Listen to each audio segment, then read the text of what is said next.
Hello, all you big, beautiful brains out there. Today, we're going to talk about social loafing.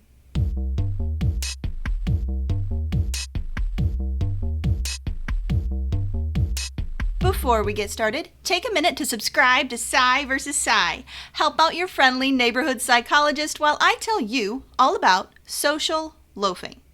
Let's define the term first, and then we'll get into some of the history and the reason why social loafing plays a critical part in our daily lives.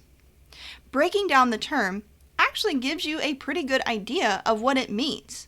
Social, because it only occurs in a group.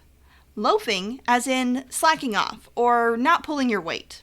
Not loafing as in a bread loaf. That's a different video.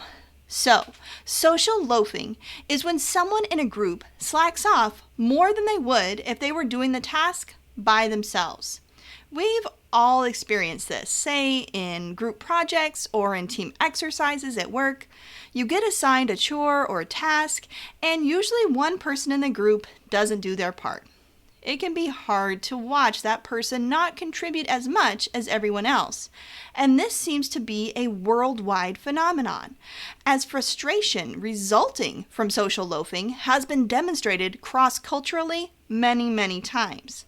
In fact, one study published in 2011 measuring attitudes about social loafing across individualistic and collectivist cultures actually showed that people doing the social loafing were not only aware of people's frustrations with them, but that other people's anger towards them still wasn't enough motivation to make them want to do their fair part.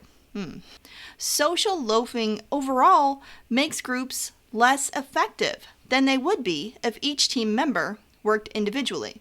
This was demonstrated quite clearly by researcher Max Ringelmann in 1913.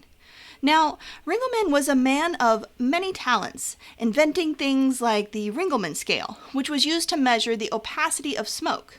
But he actually trained as an agricultural engineer, and he happened upon social loafing, which he called the Ringelmann Effect, in a study about rope pulling.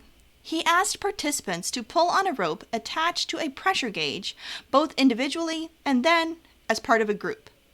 One would expect that if each person could pull, say 100 units of pressure on the rope, then 5 people pulling on that rope would be able to pull 500 units of pressure.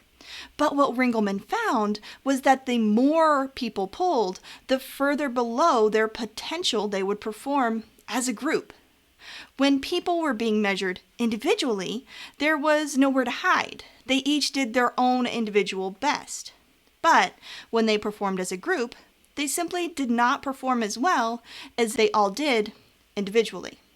So, what makes the difference on if someone is going to be that social loafer in a group?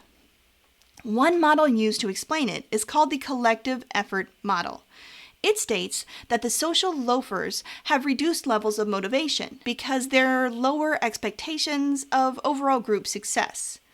In the collective effort model, individuals who are more motivated are more likely to engage in something called social facilitation, where you help even more when you're in a group. And those who are less motivated are more likely to engage in social loafing. Another commonly used explanation of social loafing is called the sucker effect. In the sucker effect, social loafers reduce their personal investment in a group project because they expect other people will think they are kind of a loser for working too hard or contributing too much. In other words, they're protecting themselves socially from people thinking that they're a sucker for doing too much work by refusing to contribute at all. Social navigation is tough.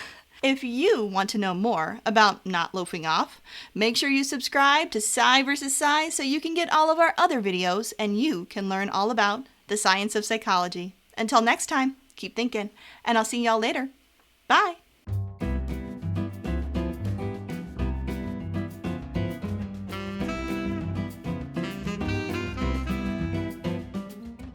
If you don't want to contribute to social loafing, make sure you subscribe to Psy vs. Psy. About 90% of the people that watch our videos aren't subscribed, and I'm not saying that's why I wrote the video, but